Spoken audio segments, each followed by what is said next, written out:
Hi my dear student, कैसे हैं आप लोग? ठीक है, आज हम लोग जो है क्लास 9 की इंग्लिश कम्युनिकेटिव की बात करेंगे, जिसका कोड जो है बोर्ड के हिसाब से 101 होता है। एंड इस 101 कोड में आप नोटिस करेंगे 101 कोड में आपको जो पेपर का पैटर्न है, जो कि 80 मार्क्स का क्वेश्चन पेपर है, जो आप हाफ ईयरली में भी इसी पैटर्न से देंगे, एनुअल में भी देंगे।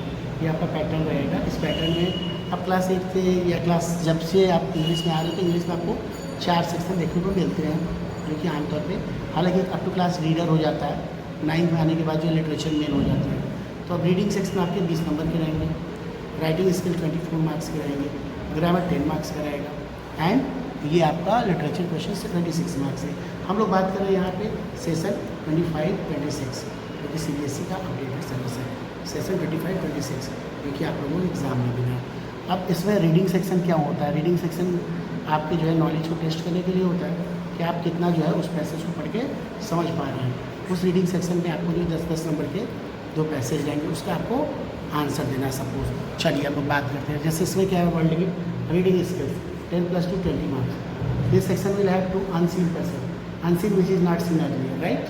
आपको देखे नहीं हुआ वाला पर सडन आपको जो आपको इवेलुएट करने के लिए पैसेज मिल जाएगा। And maximum world limit 600 words. The passage can be, it should be separated, can be of any 2 types of the following: literary, factual, discursive। Literary passage के बारे में बात कर रहे हैं कि पॉइंट्स की लाइन्स भी पूछी जा सकती है। फैक्चुअल जो आपका फैक्ट बेस्ड होता है। डिस्कर्सिव के टॉपिक्स को एक साथ जोड़ करके उसमें जो है आपका पैसेज है। Please refer MCB। आपके जो प्रेस्क्राइब सिलेबस है उसमें 3 बुक हैं, MCB है, वर्कबुक है और लिटरेचर बुक है। MCB और वर्कबुक बेसिकली आपको क्या करना है, थीम के लिए लिखना है। थीम में क्या दिया गया है, क्या पूछना है। और वर्कबुक में इंटीग्रेटेड प्रैक्टिस अगर दिया गया है उसमें टॉपिक से रिलेटेड, क्योंकि एग्जाम में आपका इंटीग्रेटेड ही पूछना है। और टॉपिक्स ग्रामर का कुछ सर्टन नहीं है, ये जरूर दिया गया है, लेकिन अब पार्ट ऑफ स्पीच तो दिया ही नहीं। और अगर आप देखेंगे तो आगे क्वेश्चन पार्ट ऑफ स्पीच भी पूछता है। So it is very necessary आप जो है टेक्स्ट बुक को प्रॉपरली रीड कर लें। ऑब्जेक्टिव टाइप क्वेश्चंस, एंड इसमें किस तरह के क्वेश्चन पूछे जाएंगे? ऑब्जेक्टिव टाइप क्वेश्चन पूछे जाएंगे जिसमें मल्टीपल चॉइस होगा, वेरी शॉर्ट आंसर होगा, एंड इंटरफेरेंस एंड एनालिसिस, मतलब आपको अपने हिसाब से जज करके अपने तरीके से उसमें आपको यूज करना है, राइट? इसमें पूछा जाएगा। अब लोग बात करते हैं राइटिंग स्किल्स। राइटिंग स्किल्स आपका 24 मार्क्स का है। 24 मार्क्स को आप कैसे कैसे प्रिपेयर करेंगे? नोटिस राइटिंग, और नोटिस भी किसका? स्कूल असेंबली, इनसे रिलेटेड, मतलब स्कूल से रिलेटेड, मैनेजमेंट से रिलेटेड आपको एक नोटिस राइटिंग करना है, जो कि आपको 4 वर्ड से रहेगा, या क्लास 7 में 8 में करते हुए है। Dialogue writing in a form of conversation, आपको 5 नंबर का डायलॉग राइटिंग मिलेगा। जैसे मान लीजिए आपको दे दिया गया कि आप दुकान पे गए, you will on a vegetable shop and you talked about to purchase some vegetables. तो कैसे कॉन्वर्सेशन होगा आप में और वेजिटेबल में, इस तरह से डायलॉग राइटिंग आप करेंगे। इनफॉर्मल लेटर की अगर 2 वैरायटी हो, फॉर्मल एंड इनफॉर्मल। अब चूँकि आप क्लास 9 में तो आपको इनफॉर्मल पढ़ना है, क्लास 10 में फॉर्मल पढ़ना है। इसकी भी कई वैरायटी है। फॉर्मल इनफॉर्मल में भी आपको किसी को भी लेटर लिखने को दिया जाए, चाचा मम्मी एक्सपर्ट ब्लड रिलेशन किसी को भी, तो ये आपका 120 वर्ड्स का फॉर्मल लेटर का फॉर्मेट होता है। अब ये क्या आपका MCB से बेस्ड आपको एक पैराग्राफ मिलेगा। उस पैराग्राफ में क्या है, आपको आंसर देना पड़ेगा। इसमें ये दिया भी जा सकता है और नहीं भी दिया जा सकता, लेकिन यहाँ पे दिया गया है तो आपको वर्बल और विजुअल, मीन्स ये हो सकता है फिगर बना के दे दें, या हो सकता है कुछ लाइन्स लिख के दे दें, उस बेस पे you are suppose to do. और आपका ये मैक्सिमम वर्ड लिमिट 150 वर्ड्स होगा। अब आइए ग्रामर में। ग्रामर आपका 10 मार्क्स का रहेगा। इस ग्रामर के 10 मार्क्स के लिए आपको क्या क्या करना है? कुछ टॉपिक्स ऐसे हैं जो आप क्लास 6 से पढ़ते हुए हैं, अगर आप ध्यान से देखें। टेंस आप बेसिकली शुद्ध क्लास 3rd कोर्स से ही पढ़ाया दिया जाता है। Models can could be white को आप जानते ही हैं। Subject of agreement class 3rd से ही शुरू होता है, 2 4 5 10 रूट। रिपोर्टेड स्पीच ही आपको क्लास 6 से देखना, आप 6 में एक पढ़ चुके हैं। इसमें भी स्पेसिफिक वैरायटी है इन तीनों के बेस में। क्लॉज आप 6 से पढ़ते हैं, मीन्स ये टॉपिक आप जो पढ़ चुके हैं that you are suppose to revise twice thrice many time. हाँ, थोड़ा सा हल्का सा स्टैंडर्ड आई हो जाता है, इसके लिए आपको आपके टीचर आपके क्लास में पढ़ाएंगे। जो होता है आप पूछ सकते हैं, या उस बेस पे या तो पढ़ाएंगे या तो प्रैक्टिस कराएंगे, ये तो ठीक है। गैप फिलिंग, गैप फिलिंग क्या होता है? इससे क्वेश्चन क्या होता है, जैसे एक लाइन दे दिया, आई डैश अ ग्रुप। अब यहाँ पे आप गैप फिलिंग है सेंस के हिसाब से आई एम भी सही है, क्लियर? इसका यूज हम लोग कर सकते हैं। अगर ऑप्शन दिया है तो you will be certain. Gap filling के क्वेश्चन आएंगे, एडिटिंग या ओमिशन की, जैसे कहीं राम लिखना है, गलती से राम ही लिखा गया, आप उसको राम करें तो दैट इज़ कॉल्ड एडिटिंग, तो ये एडिटिंग के क्वेश्चन हो जाएंगे। ओमिशन में क्या होगा, आई हैव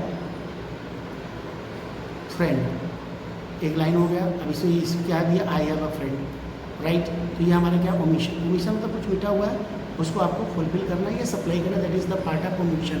कुछ गलत है उसको सही करना, that is called your part of editing. Omission and editing, ये दो आपके पार्ट है जो कि आपको 3 नंबर का आपका जो है गैप फिलिंग, 4 नंबर का। और सेंटेंस रीऑर्डरिंग, रीऑर्डरिंग मतलब सेंटेंस आपको दिए रहेंगे, छोटे छोटे वर्ड्स दिए रहेंगे, उनको जैसे एक ही डेमो में दिखा दे रहा हूँ, इज ही, इसका हो जाएगा ही इज हियर, राइट।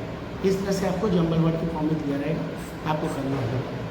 अब सेंटेंस ट्रांसफॉर्मेशन, इस सेंटेंस ट्रांसफॉर्मेशन की अगर हम बात करते हैं तो आपको डायरेक्ट से इनडायरेक्ट बनाने को आ सकता है, एक्टिव से पैसिव आ जाता है। मतलब ये इसका एक टॉपिक है जिसमें आमतौर पे हम लोग क्या करते हैं, ट्रांसफॉर्मेशन मतलब रूपांतरण, चेंज करते हैं। और कैसे चेंज करते हैं, फॉर्म आपका जो है स्ट्रक्चर चेंज हो जाता है बट सेम चेंज नहीं होता है, राइट। ये आपका 3 नंबर पे आपका 10 नंबर का आएगा। ये आपका पैटर्न हो गया ग्रामर का। हम लोगों ने बात कर ली किसकी, राइटिंग सेक्शन की बात कर ली, रीडिंग सेक्शन की बात कर ली, राइटिंग से ग्रामर। अब लिटरेचर की बात करते हैं। जो लिटरेचर टेक्स्ट बुक की अगर हम बात करें तो इसमें आपको एक्स्ट्रा एक्टिव 4 नंबर के 2 क्वेश्चन रहेंगे। ये पूछने के तरीके पर 1, 1, 2 भी हो सकता है, 1, 1, 1, 1 भी हो सकता है। ये डिपेंड करता है कि प्रोसीजर के मोड को किस तरह से आपको, लेकिन ये कंफर्म है कि इट विल बी देयर, ये रहे। अब 6 short answer type question out of from reader to test global and comprehension. आपकी जो प्रेस्क्राइब बुक है उस बुक से आपको ये क्वेश्चन मिलेगा, उसमें आपको ये चीज़ करने के लिए कि आप क्या सीखे और कैसे उसको जो है आउटसाइडर आउटली वर्ड्स के ग्लोबल लेवल पर उसको कोरिलेट कर सकते हैं। ये आपका 6 नंबर के 2 क्वेश्चन रहेंगे, जिसमें 6 शॉर्ट आंसर टाइप क्वेश्चन, मतलब 2 नंबर के 6 क्वेश्चन आपको करने रहेंगे। Option will be there 7 question, 7 में से कोई 6 आपको करना रहेगा वहाँ से, और एक क्वेश्चन 2 नंबर का होगा, 2 6 12 नंबर का, राइट। अब नेक्स्ट क्वेश्चन जो है लॉन्ग आंसर टाइप क्वेश्चन है, how to values inherit text brought to the creativity, imagination, extrapolation. मतलब ये भी आपको टेक्स्ट बेस्ड क्वेश्चन रहेंगे जो कि आपको पूरा करना है, और ये आपके उसके प्रेस्क्राइब टॉपिक से रहे, जिसको आप लोग कंप्लीट कर लेंगे। ऑलरेडी 3 बुक्स हैं, मेन कोर्स बुक, थीम आपको जानना है या आपको रीडिंग करना है, जितना आप रीड कर सकते हैं। लिटरेचर डिटेल्ड है, line by line, extract will come. Workbook rules दिए, रूल्स आप कट लेंगे, पढ़ लेंगे, उसके बेस पे इंटीग्रेटेड प्रैक्टिस दिया, उसको आप करेंगे, लेकिन ये कर लेंगे जरूर, लेकिन ये कोई फिक्स नहीं है कि 10 सेम क्वेश्चन मिलेंगे। ग्रामर के रूल्स अगर आपको क्लियर हैं, ग्रामर का प्रॉपर यूज आप जानते हैं, तो आप कोई भी ग्रामर के क्वेश्चन कर सकते हैं। तो you are suppose to focus on the learn of the rules of grammar. आपको ग्रामर के रूल्स से रिलेटेड आपको लर्न करना है, फोकस करना है। वन मोर रिक्वेस्ट, अगर आप मेरे चैनल को पहली बार देख रहे हैं तो आप इस चैनल को लाइक शेयर सब्सक्राइब करना मत भूलिए। एक रिक्वेस्ट है, अगर आप इसको लाइक शेयर सब्सक्राइब करते हैं, मैं कोई भी वीडियो अपलोड करता हूँ तो आपको इससे इंटीमेशन मिल जाएगा, आपको नोटिफिकेशन आ जाएगा। और अगर आपको किसी भी चीज़ से संबंधित समस्या आ जाता है तो आप मुझे इस नंबर पे व्हाट्सएप करके आपकी समस्या को पूछ सकते हैं। Thank you very much, have a good day everyone, bye everyone.